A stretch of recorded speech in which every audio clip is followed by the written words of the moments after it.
Hola, buenos días.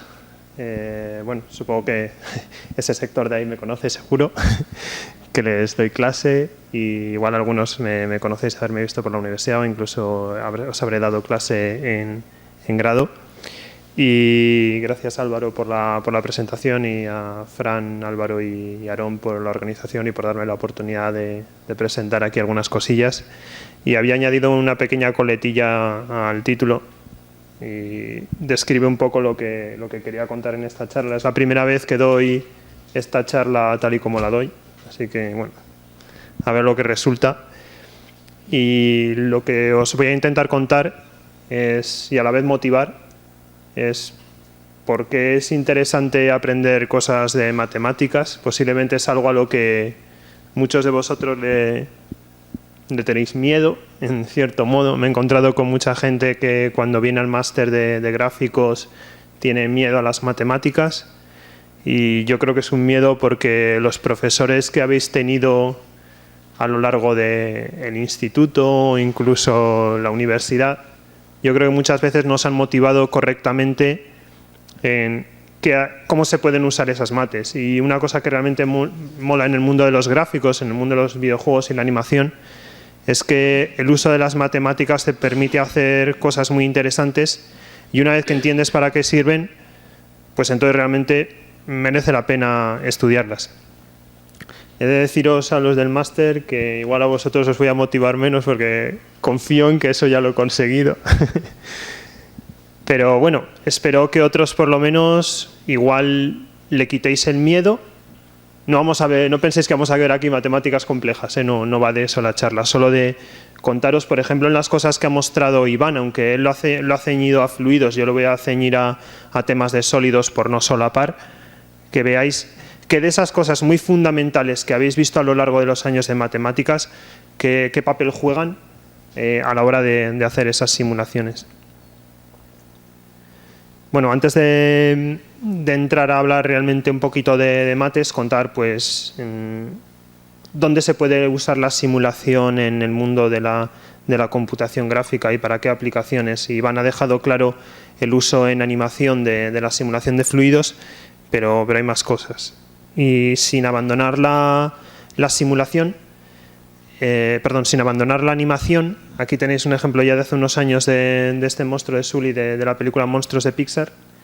Y ¿cómo podemos utilizar aquí simulación y concretamente pues eso, tirar de matemáticas? Bueno, pues si queréis tener una película con un personaje como este que se está moviendo y queréis que su pelo se mueva de una manera interesante, podéis pagar un montón de horas de un artista de animación que va a ir moviendo esos pelos, o podéis dejar simplemente a las leyes de la física que describan cómo se van a mover los pelos, ¿vale?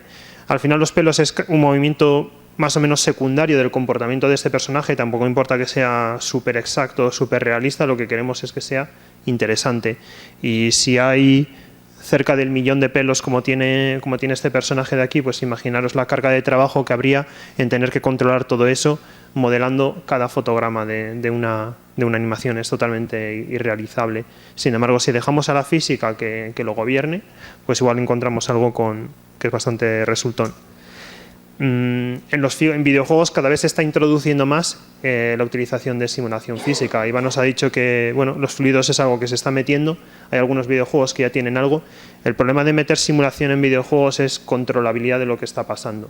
Eso no se nos puede ir fuera de control. Una película, el director y el que al final ha animado la escena pues sabe lo que va a pasar y eso no se va a salir de ahí. En un videojuego, como vosotros estáis interactuando con esa escena, pueden pasar cosas un poco imprevistas, ¿no? Pero bueno, ya hay cosas que llevan unos años introducidas en videojuegos, como por ejemplo el hecho de hacer explosiones y que todos los objetos que resultan de una explosión se muevan de acuerdo a las leyes físicas, que choquen entre ellos, etcétera. Pero la simulación no solo es para entretenimiento, se puede utilizar para otras cosas. Una de ellas, con una aplicabilidad muy fuerte, es en medicina. Luego, la charla siguiente, no la siguiente, también nos va a hablar de temas de aplicaciones médicas y espero que os cuenten un poquito más en ese contexto. Pero ¿Qué aprovechamiento le podemos dar a la simulación en el contexto médico? Pues bueno, hay sobre todo 3 posibles aplicaciones de distinta complejidad. Una de ellas es para entrenarnos, ¿vale? Imaginaos un cirujano que os va a hacer una intervención y ese cirujano no ha hecho nunca esa intervención, ¿vale? Yo qué sé, sois deportistas, tenéis un problema en una rodilla y os van a hacer una intervención en la rodilla. Pues nadie quiere ser el conejillo de indias de ese cirujano. Entonces, ¿cómo puede aprender el cirujano a operar? Lo puede hacer con maniquíes, con cadáveres, nada de eso se comporta realmente como la rodilla de un ser humano. Lo que podemos hacer es una simulación interactiva, como si fuera un videojuego. ¿Vale? Exactamente igual. Otras aplicaciones de la simulación en el contexto médico son para navegación. Directamente cuando el paciente está en la sala de operaciones, podemos utilizar datos simulados que se fusionan con imagen médica del paciente en ese momento, y esos datos nos ayudan a tener más información del cuerpo, de qué le podría pasar al paciente, para al final guiar nuestra intervención, ¿vale? Es un contexto de planificación y navegación intraoperatoria. Y otra cosa que ya aquí nos salimos un poquito de aplicaciones más tradicionales de gráficos es intentar predecir qué le va a pasar, por ejemplo, a una lesión que hemos operado con el paso de los años. Cómo se va a comportar el tejido a un año vista, por ejemplo, ¿vale? Ahí ya entraba un poquito lo que ha hablado Iván de realismo. Ha habido una pregunta aquí sobre, no sé, hacer simulación en contexto de aeronáutica. Pues nos salimos un poquito de que el resultado de nuestra simulación sea simplemente algo visual, sino que queremos predecir lo que va a suceder. Pero hay también otras aplicaciones un poco incipientes en las que está empezando a introducirse simulación de fenómenos mecánicos, que es para diseñar productos, ¿vale? Entonces, imaginaos aquí, por ejemplo, bueno, esto es un ejemplo que está hecho un poquito al revés. Tenéis aquí un cojín, y es un cojín en el que se han hecho unas mediciones de qué deformaciones se le producen al cojín cuando se le aplican unas fuerzas, y luego se intenta replicar esa deformación. Pero lo que se puede hacer es al revés. Queremos diseñar un cojín que se comporte de una cierta manera. En lugar de un cojín, pensad en el asiento de un coche, que tiene que tener unas ciertas propiedades ergonómicas, etcétera.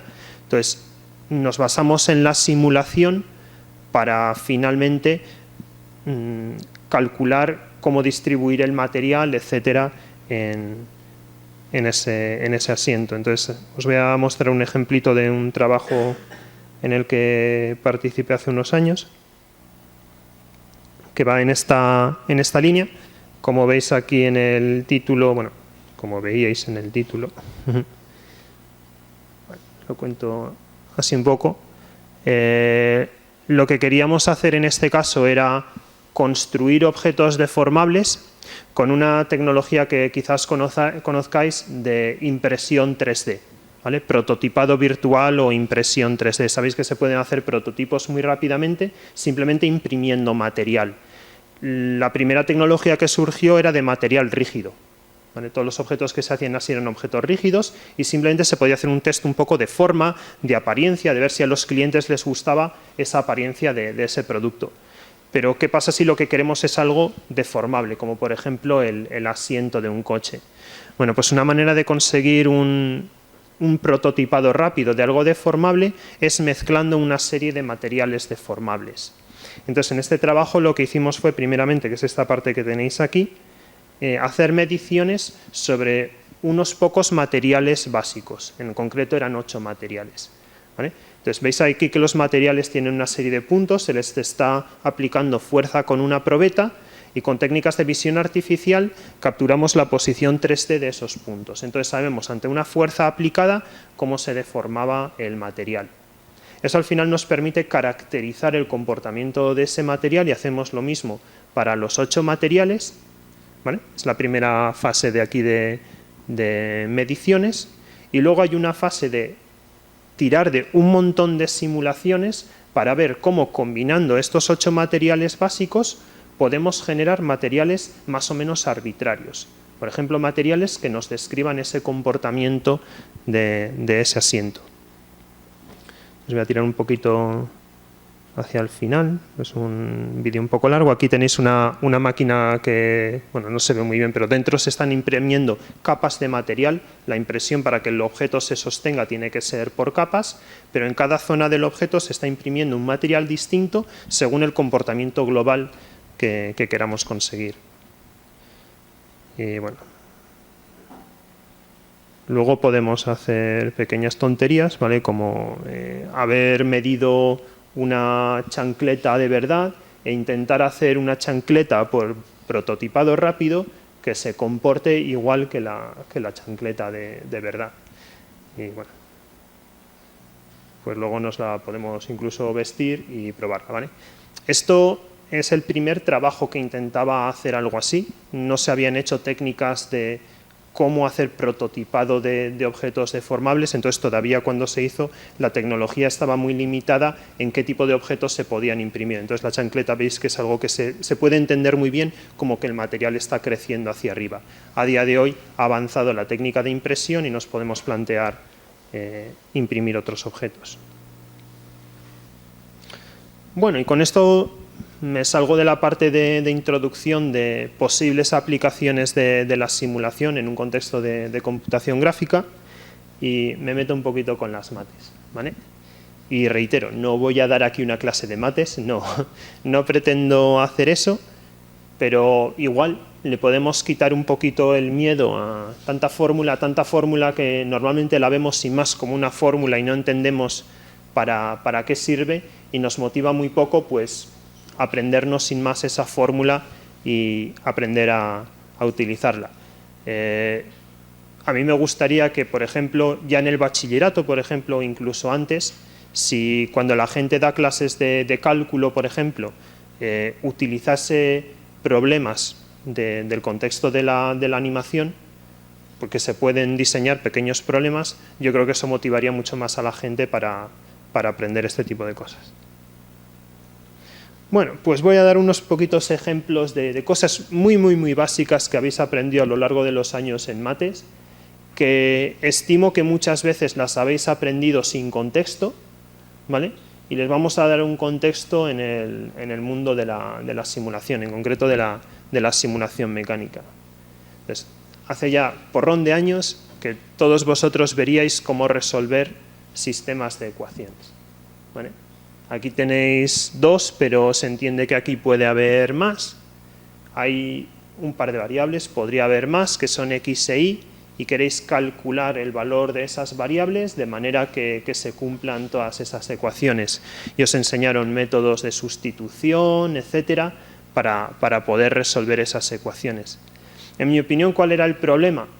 Que os daban ecuaciones ya, ¿vale? Nadie os decía, ¿y de dónde salen esas ecuaciones? ¿Cómo escribo yo las ecuaciones? Que es muchas veces el problema más interesante, no solo resolverlas, sino saber escribirlas en un cierto contexto.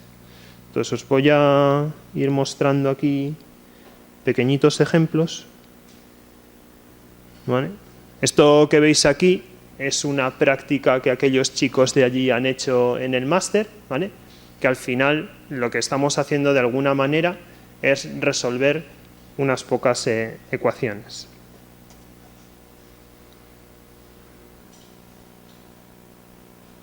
Bueno, yo tengo aquí unos poquitos nodos, ¿vale? Esto está en 3 dimensiones y esos nodos que veis ahí son pequeños puntos con masa y los cilindros que veis son muelles, ¿vale? Entonces, ¿esto qué es lo que hace? Pues cuando yo tiro de uno de estos, esto se deforma, ¿vale? Es un comportamiento elástico que viene dado por esos muelles que hay ahí y yo estoy calculando cómo se deforma toda esta estructura cuando dejo los 4 azules de arriba fijos y muevo este rojo de aquí, ¿vale? ¿Y en qué se parece esto a sistemas de ecuaciones? Bueno, pues resulta que para cada uno de esos puntos rojos de ahí yo estoy escribiendo una ecuación. Una ecuación muy tonta que dice que la suma de las fuerzas que a este nodo de aquí le hacen este muelle, este y otro que hay allí, la suma de esas fuerzas es 0, ¿vale? Y esas fuerzas dependen de su posición de la posición de este, de este, de este de aquí y de este de aquí. ¿Y eso qué es? Pues eso no es otra cosa que una ecuación de este tipo. Una ecuación donde tengo una suma de cosas igual a 0 y una serie de cosas que quiero calcular, que en este caso son las posiciones de esos nodos. Así que, en el fondo, hacer esta simulación no es otra cosa que resolver un sistema de ecuaciones. Si yo, en lugar de hacer aquí algo que tiene 9 nodos, monto algo más pequeñito que solo tiene 3 nodos, pues tengo un problema con menos ecuaciones, pero que incluso puedo resolver a mano, ¿vale? Y me permite aprender resolución de ecuaciones sobre un caso relacionado con la simulación.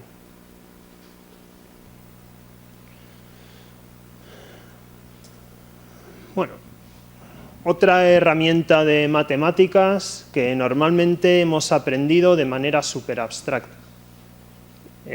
Por ejemplo, ya en el bachillerato o incluso en la universidad, si habéis dado álgebra, habéis aprendido a operar con matrices y habéis aprendido propiedades de matrices, ¿vale?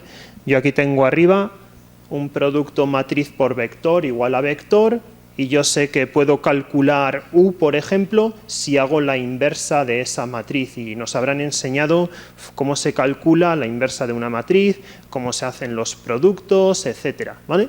Pero todo eso para matrices dadas. Para una matriz que yo no sé en qué contexto está y yo no sé, que me motiva poco, y digo, ¿para qué sirve todo esto? Bueno, pues resulta que esa ecuación que hemos escrito antes, ¿vale? La misma ecuación de antes, esta de aquí, la puedo escribir realmente como matriz por vector igual a vector, ¿vale? Bueno, ¿y eso por qué es interesante? Pues porque entonces ese problema que yo estaba simulando, ¿vale? Esto de aquí no deja de ser un problema de que si yo quiero calcular las posiciones de los nodos rojos, lo que tengo que hacer es resolver un problema de una matriz por un vector igual a otro vector y calcular la inversa de esa matriz. No deja de ser eso. Y bueno, vale, pero estamos haciendo lo mismo. Ya, pero lo interesante es que si lo estoy expresando como matriz, ¿vale? Y vector igual a inversa de matriz por vector, lo mismo me da trabajar con esto de aquí, que es muy pequeñito,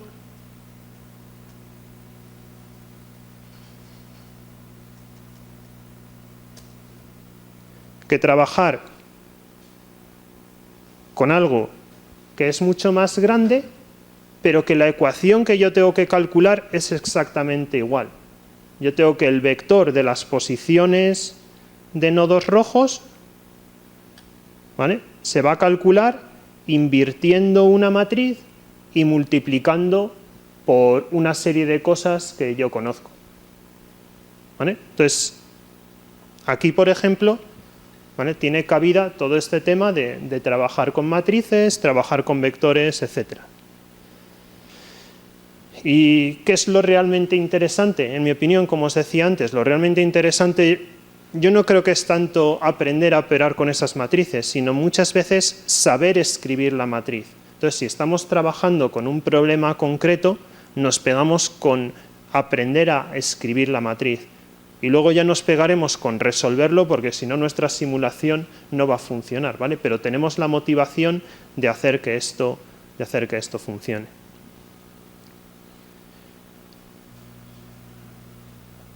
He dicho una pequeña mentirijilla, ¿vale?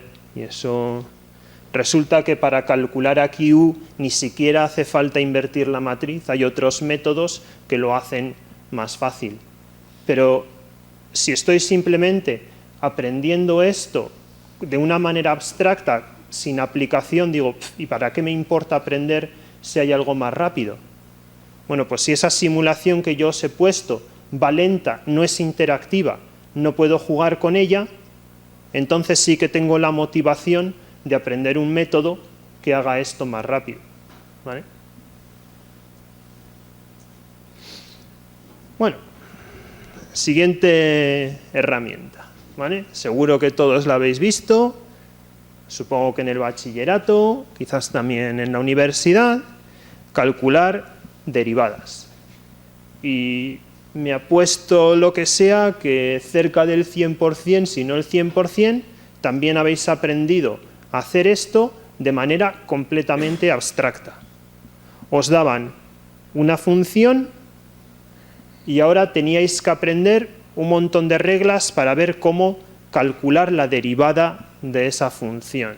Y esa función podía tener polinomios, como hay aquí, podía tener funciones trigonométricas, podía tener productos, y me tenía que aprender todas las reglas de cómo derivar cada una de esas cosas para llegar al final al resultado de abajo.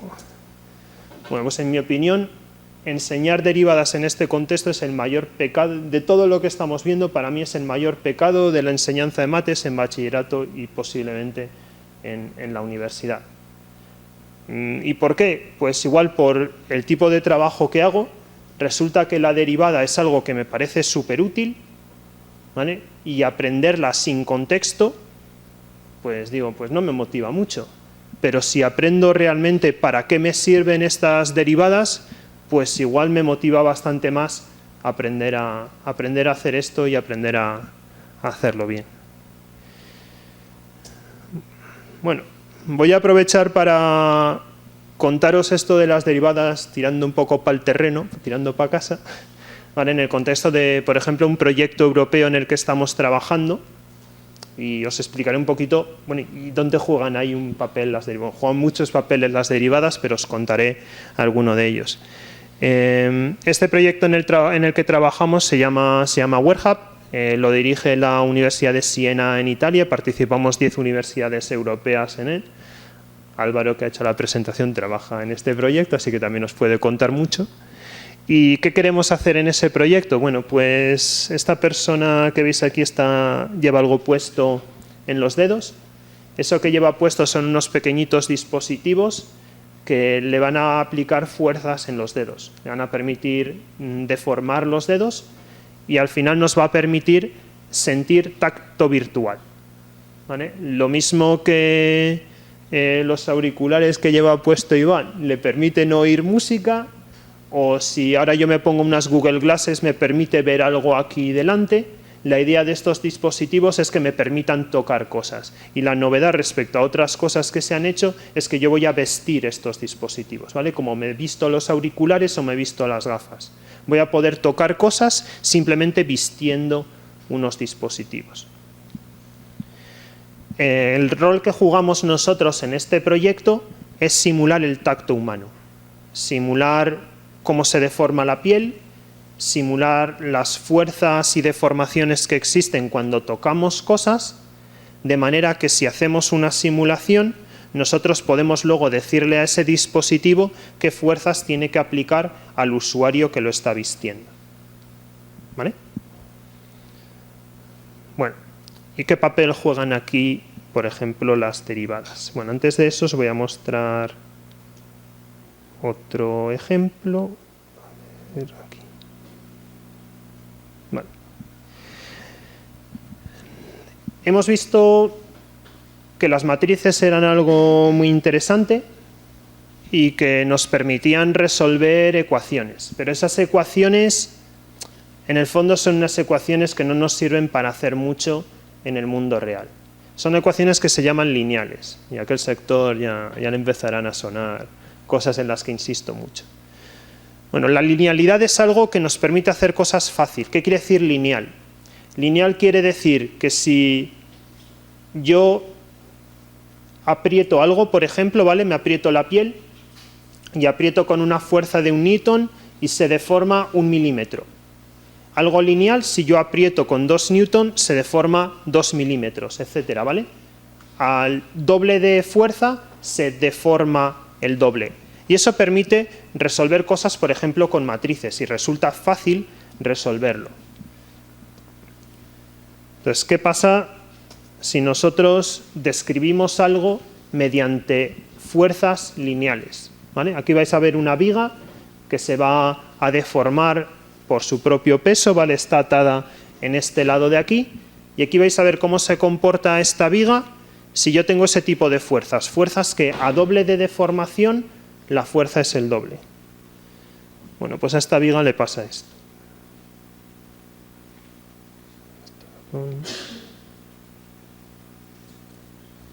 Esta viga se deforma de una manera que no es nada realista, ¿vale? ¿Y por qué pasa eso? Pues porque esta zona de aquí de la viga está sufriendo movimientos que son rotaciones. Una rotación no es una deformación, pero algo que solo es lineal no se entera de eso. No se entera de que aquí está habiendo rotaciones y cree que se está deformando, ¿vale? Y por eso el modelo lineal no funciona bien aquí. Para realmente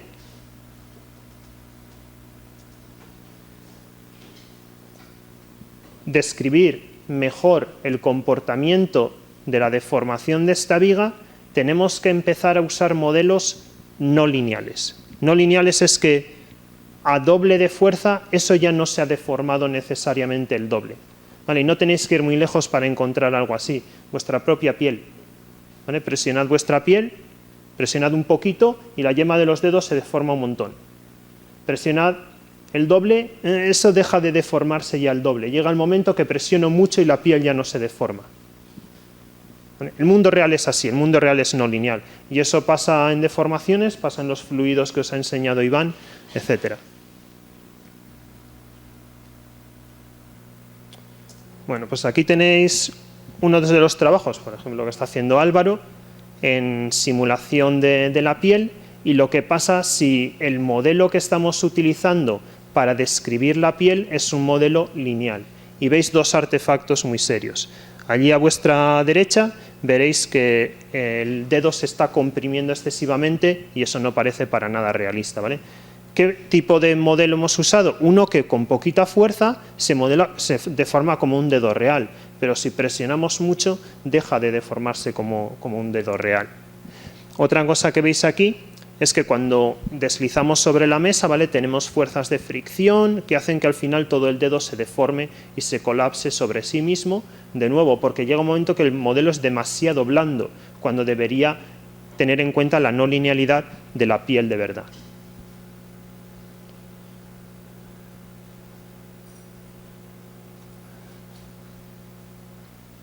Bueno, ¿y qué rol juegan aquí las derivadas? ¿Por qué me interesa aprender derivadas para hacer simulaciones que...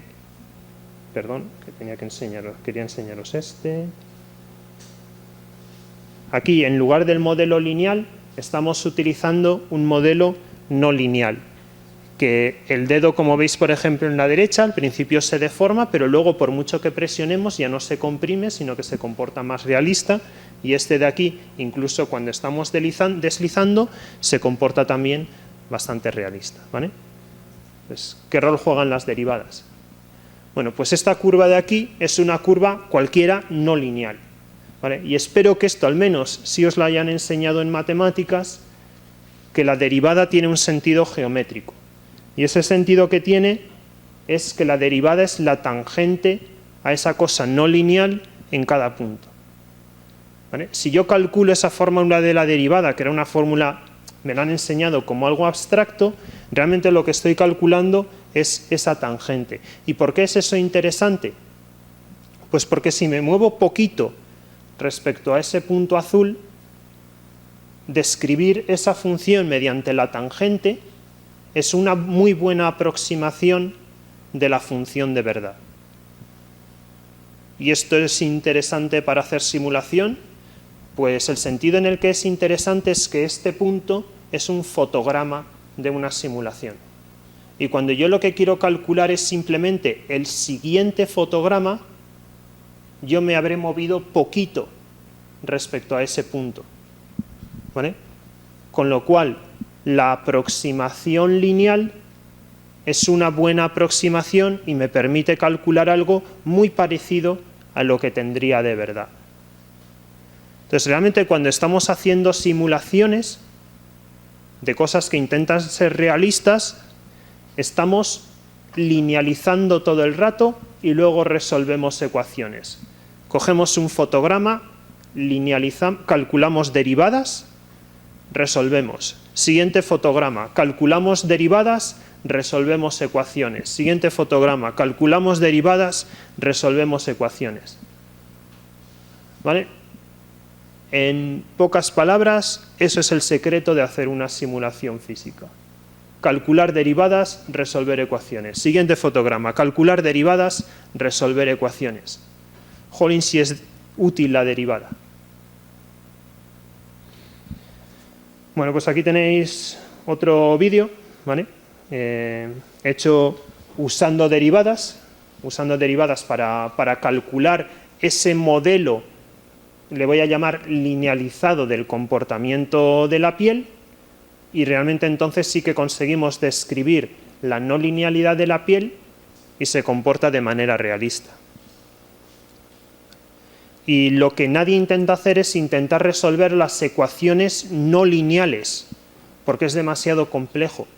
Y como de fotograma a fotograma están cambiando muy poquito las cosas, usar la derivada es una muy buena aproximación.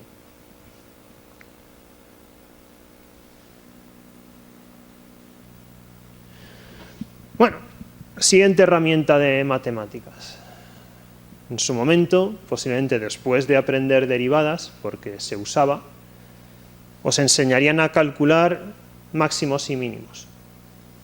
Bueno, aquí tengo una función f de x y espero que esto suene, que si yo quiero calcular dónde está el mínimo de esa función, lo que tengo que hacer es calcular la derivada de esa función, igualarla a 0 y resolver la ecuación, ¿vale? Para sacar para qué x la derivada es 0. Y eso me da el mínimo de esta función. Bueno, y de nuevo, ¿cómo aprendemos normalmente esto? Pues nos dan funciones a poder ser cada vez más compleja, ¿vale? Que esa ecuación de ahí tenga una pinta más compleja, venga, para que para el examen estén bien preparados los alumnos, pero nos falta contexto.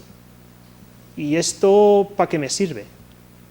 ¿Vale? Y concretamente en este caso, para hacer simulación, para hacer animación, ¿esto para qué me puede servir?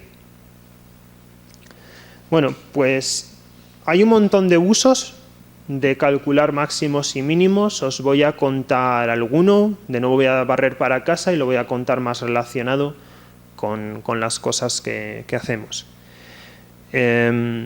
Imaginad este objeto azul, ¿vale?, que se mueve a lo largo del tiempo y al pasar de un fotograma al siguiente choca con el objeto rojo.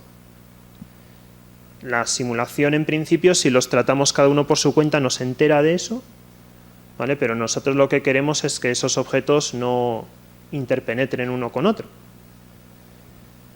Y la idea es, bueno, ¿y dónde muevo el objeto azul para que no choque con el rojo?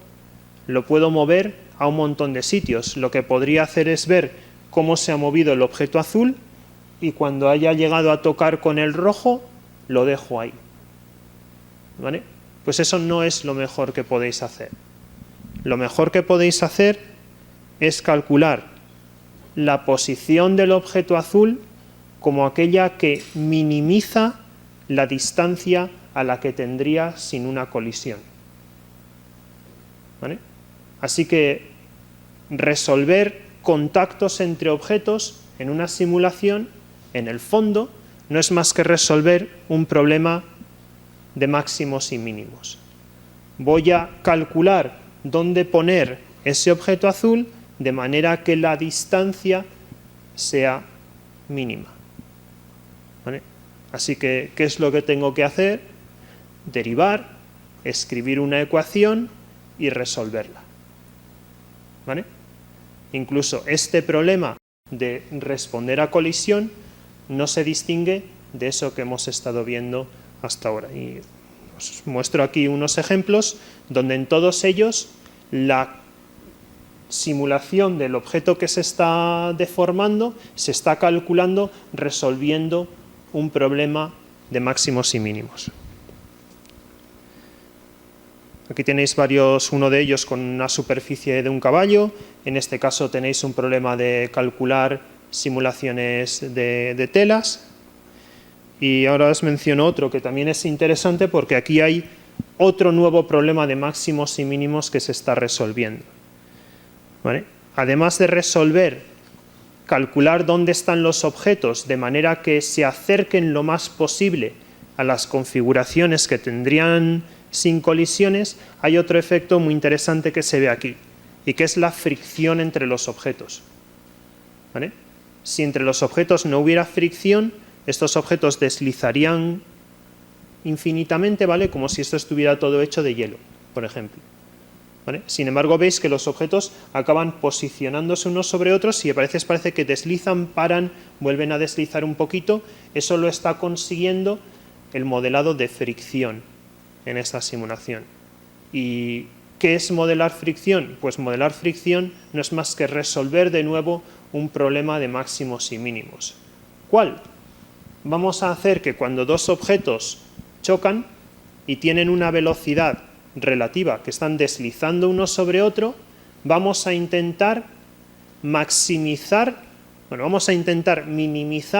la diferencia de velocidad que hay entre ellos. ¿Vale? Vamos a intentar minimizar la velocidad relativa.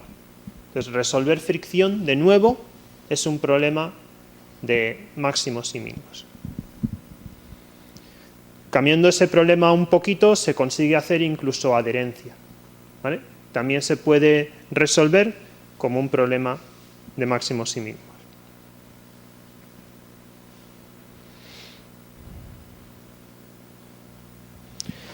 Y bueno, os cuento un poquito sobre otro proyecto en el que estamos metidos, que también va a tener mucha relación con calcular máximos y mínimos.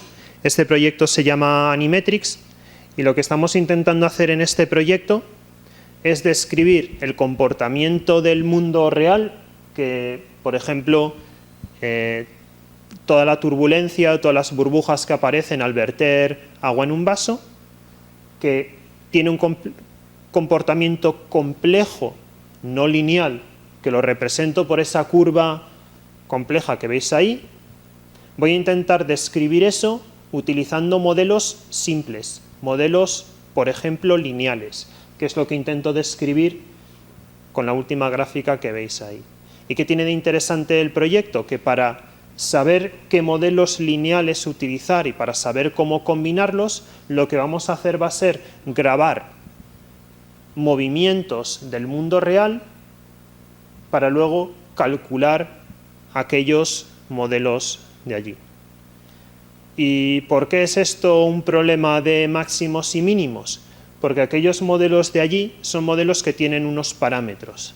Y lo que vamos a hacer va a ser calcular qué parámetros hacen que el comportamiento de aquellos modelos sea lo más parecido posible al comportamiento real.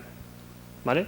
De nuevo, es minimizar la diferencia de comportamientos. Así que, de nuevo, es un problema de máximos y mínimos. Y todos los resolvemos igual. Derivamos, escribimos unas ecuaciones y resolvemos esas ecuaciones. Bueno, os muestro aquí, por ejemplo, un trabajo que hemos hecho en esta línea, en colaboración con un grupo de investigación de Disney en Zúrich, entre otros, en el que lo que queríamos hacer era estimar modelos de simulación de telas usados en el mundo de la animación, de manera que los parámetros de estos modelos permitiesen un comportamiento lo más cercano posible a telas de verdad. Lo que tenéis en el recuadro superior es una grabación con una cámara de una tela de verdad de un tamaño de 10 por 10 centímetros, a la que le aplicábamos unas fuerzas conocidas con unos cables y con dos cámaras de visión artificial reconstruíamos la configuración de la tela. Y luego formulábamos nuestro problema de optimización para calcular los parámetros del modelo que haga que eso se comporte lo más parecido posible. Aquí tenéis, por ejemplo, todo el setup utilizado para la captura. Aquí en medio se ve, esto de aquí es el cachito de tela de 10 por 10 centímetros. Aquí hay unos cilindros controlados que mediante unos cables tiran de la tela. Aquí arriba veis un conjunto de cámaras que nos permite por visión artificial reconstruir la deformación de la tela, y luego con todas esas mediciones entramos en el problema de máximos y mínimos.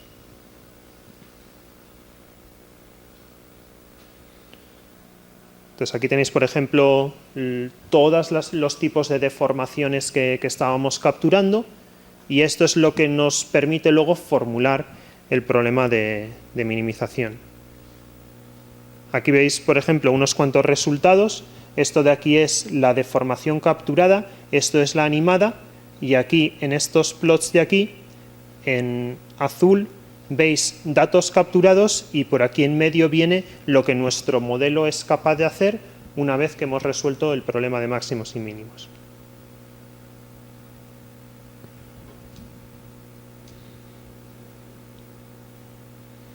Bueno, no me voy a alargar mucho más con esto y voy a pasar a la última herramienta matemática. Ya está, con esta acabo. Integrales. Posiblemente de todo lo que hemos visto hasta aquí, lo que más miedo da, y me incluyo aquí. ¿Vale? ¿Y en qué consistía esto de integrar? Pues bueno, de nuevo nos soltaban unos formulotes, nos enseñaban unas cuantas reglas de integración y teníamos que calcular qué función, que es aquella de allí, tiene como derivada esta de aquí. Bueno, que no me oigan vuestros profesores de mates y cálculo, casi nunca, y eso que me dedico al mundo de la investigación y resuelvo muchas integrales, casi nunca he utilizado esas reglas que nos enseñan. ¿Vale? ¿Y por qué? Porque una integral en el fondo es una suma, y la manera en la que para hacer simulación se resuelven integrales no es aplicando todas esas fórmulas que nos han enseñado, sino que es hacer una suma de un montón de cachitos pequeños. ¿Vale? Entonces, hablando técnicamente, en lugar de tratar el problema con una resolución analítica de la integral, lo que se hace es una resolución numérica. ¿Vale? ¿Por qué? Porque todos esos métodos que os han enseñado están muy bien para problemas facilones, ¿vale? Aunque os dieran mucho miedo, pero cuando vamos a problemas del mundo real, la manera de resolverlos es haciendo sumas.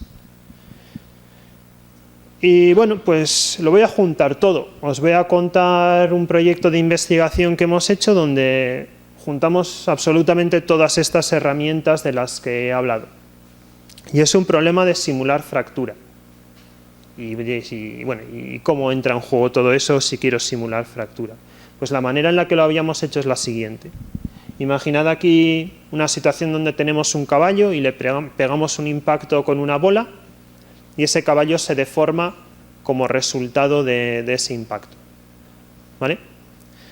Bueno, pues vamos a definir una energía de cómo está deformado ese caballo, y esa energía en el fondo es una integral en todo el caballo de la energía que hay en cada punto del caballo, ¿vale? Entonces aquí abajo veis que hay una integral. ¿Qué es lo que estamos haciendo? Cogemos cada punto del caballo, calculamos la energía de deformación que hay ahí y lo sumamos para todo el caballo. ¿Vale? Ya os adelanto que esa integral no la resolvemos analíticamente con esas expresiones que aprendisteis. La resolvemos descomponiendo el caballo en cachitos pequeños, calculando la energía para cada cachito y sumando todo eso. ¿Vale? Entonces ahí ya está la aplicación de esta herramienta de la integral. Máximos y mínimos. ¿Cómo aplicamos máximos y mínimos aquí? Bueno, pues vamos a definir la fractura de la siguiente manera. Vamos a poner fragmentos que nos van a partir ese objeto, ¿vale? Y el resultado de la fractura va a ser la combinación de fragmentos que me haga más pequeña, que me haga mínima la energía que tengo después de romper el objeto. Ahí ya he formulado un problema de minimización. Cuando un objeto se deforma y se va a romper, lo que sucede con la fractura es que la energía se libera. ¿Vale? Entonces, estoy diciendo dónde voy a poner esos fragmentos de manera que la energía después de romperse sea lo más pequeña posible. Y así voy a resolver, al final, resolviendo ese problema de minimización, dónde poner los objetos. Y ya hemos visto antes que minimizar nos lleva a calcular derivadas y finalmente resolver sistemas de ecuaciones mediante matrices, ¿vale? Así que todas las herramientas que hemos visto las utilizamos al final. Bueno, pues os muestro el vídeo con algunos de los resultados.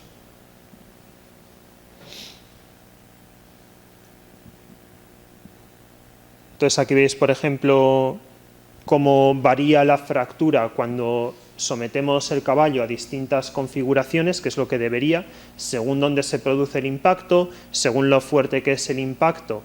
Este problema de minimización nos debería dar distintos resultados que deberían ser plausibles respecto a lo que esperamos en esta figura del caballo de verdad, ¿vale? Entonces, según dónde está la orientación, choca en un sitio y la fractura se concentra más en esa parte. Si lo tiramos de más arriba nos aparecen más fragmentos, etc. Y todo esto de manera automática, resolviendo ese problema de máximos y mínimos.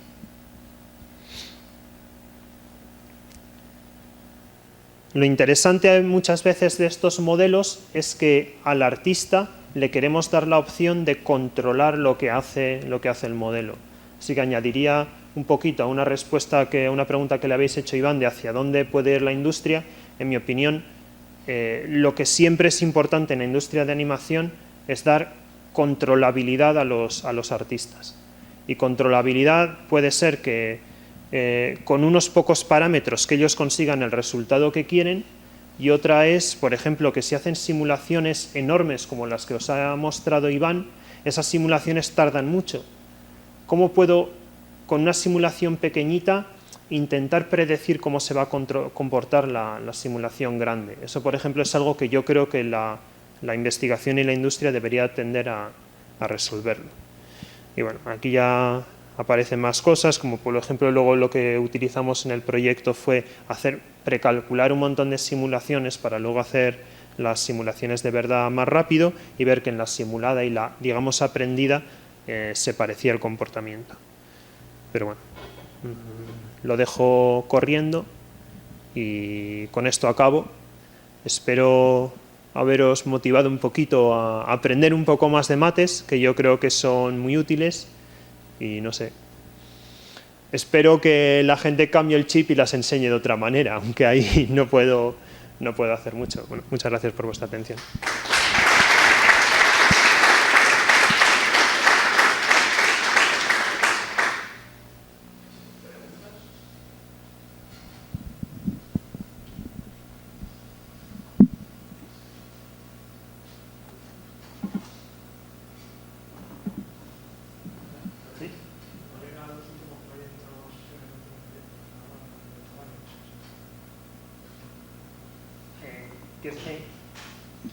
¿Preguntas en contexto de qué proyecto lo enmarcamos? Vale. En general, en este proyecto que os contaba, os he dicho solo parte de la historia de este proyecto, que es utilizar datos del mundo real para generar modelos más sencillos. Otra manera en la que podemos utilizar datos es haciendo muchas simulaciones antes, para luego tener simulaciones que de manera más rápida sean capaces de conseguir un comportamiento similar. ¿Vale? Entonces, esta idea muy genérica la estamos intentando aplicar a fenómenos mecánicos bastante diversos, fenómenos que sean de deformaciones, fenómenos que sean de fluidos y fenómenos relacionados con fractura. Entonces, en todos ellos los vemos desde dos puntos de vista, o bien precalcular muchas simulaciones para aprender un modelo más sencillo que luego corra más rápido y tenga un comportamiento similar, que es lo que habíamos hecho en el caso de la fractura, o capturar datos del mundo real para ver qué modelo se comporta lo más parecido posible a los datos del mundo real, que es lo que habíamos visto en el caso de las telas. ¿Sí? Lo que son las simulaciones que vais acumulando y que ponéis aprendido, ¿lo estáis gestionando con redes neuronales?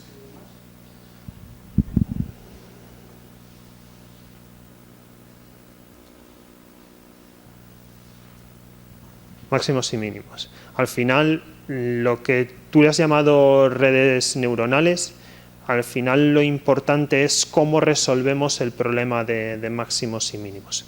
Y me vale este ejemplo. Este ejemplo no tiene un mínimo, tiene dos. Y esto está en una dimensión. En los problemas prácticos esto no es una dimensión, sino que son muchas. Y obtener el mínimo completo en algo de alta dimensionalidad muchas veces es difícil. Redes neuronales u otras técnicas, ¿vale?, a lo que nos ayudan es a eso, a ver cómo encontrar ese mínimo de verdad en todos esos datos. Concretamente no hemos usado redes neuronales, pero podría ser una técnica a utilizar.